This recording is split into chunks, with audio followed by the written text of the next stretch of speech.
Ay, te, excuse me lang po. Pwede po bang maabala kayo, te? O kasi kanina pa kasi ako pa lakad-lakad wala akong mahingian ng tulong. Kayo po yung nakita ko.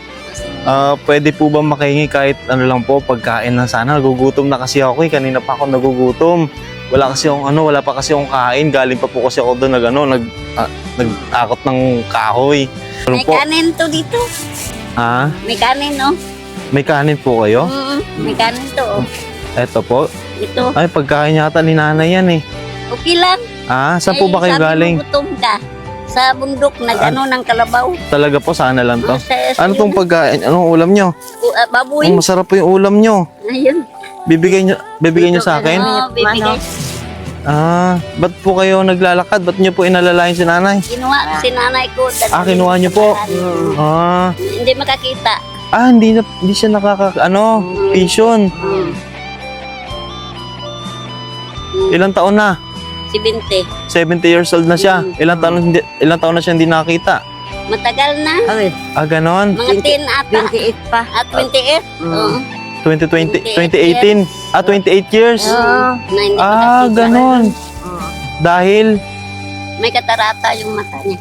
Sakay kay nanay na lang to kasi kailangan niya eh. Okay lang siguro, tiisin ko na lang pag Hindi ka gutom ko. nakakain. Yung gulay na lang hingiin ko. Sige, sa'yo.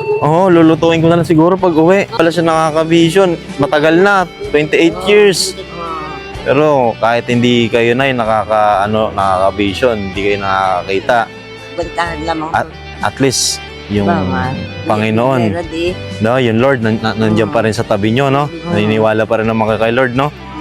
Naniniwala pa rin kayo sa Diyos, no? Yun naman po ang importante na, no? Kahit hindi Bantahan na mga tigyan mo kaya. kahit hindi tayo nakakita, at least tayo nakikita tayo ng Lord, no?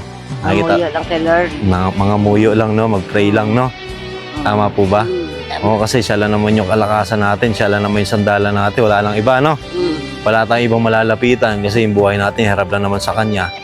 Sa Kanya din naman tayo babagsak lahat eh. Di ba? Pero at least kahit mahirap lang tayo, no, sa buhay, no? Lumalaban lang tayo ng patas, no? Diyan lang muna kayo, ha?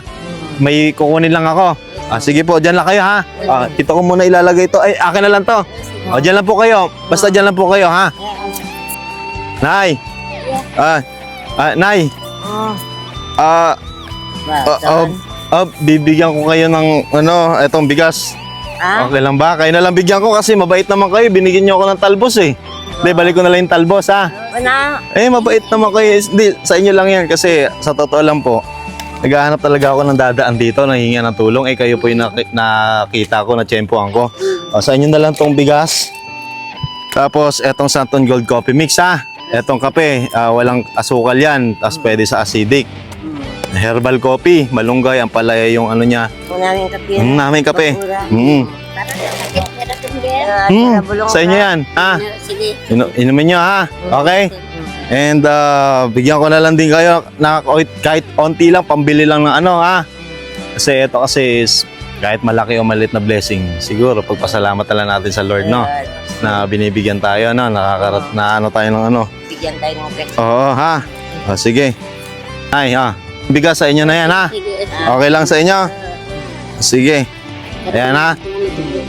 Sige lang, okay lang. Kayo na bahala dyan, dalawa, ha? Maraming salamat. Sige, ha? Ito na. Boss. Okay lang po ba, mag-pray lang tayo, Nay? Okay lang, pray lang tayo sa Ginoo. Pag-pray ko lang kayo. Sige. Lord, na makapangyarihan sa lahat, akin po pinapanalangin na ingatan niyo po si Nanay. Ingatan niyo po sila sa kanilang pang-araw-araw na buhay. Bigyan niyo po sila ng kalakasan. Kayo po, O Diyos, ang siyang sumama sa kanila sa kanilang pang-araw-araw na pamumuhay. I-bless niyo po ang kanilang pamilya and kung may kasalanan naman po sila nagagawa, ipatawarin ninyo sila, Panginoon. Kayo lang po ang siyang nakakapagbigay ng kapatawaran sa buhay ng bawat isa sa amin. Lord, maraming salamat sa buhay ni Nanay. Hindi man po siya nakakita, pero kayo po, O Diyos, ang siyang nakakita sa kanyang puso na mabuti and kayo ang nagbibigay ng tagumpay sa kanyang buhay, Panginoon. Maraming salamat po sa buhay na binigyan ninyo sa buhay namin lahat, Panginoon. Sa pangalan ng Panginoon Jesus. Amen.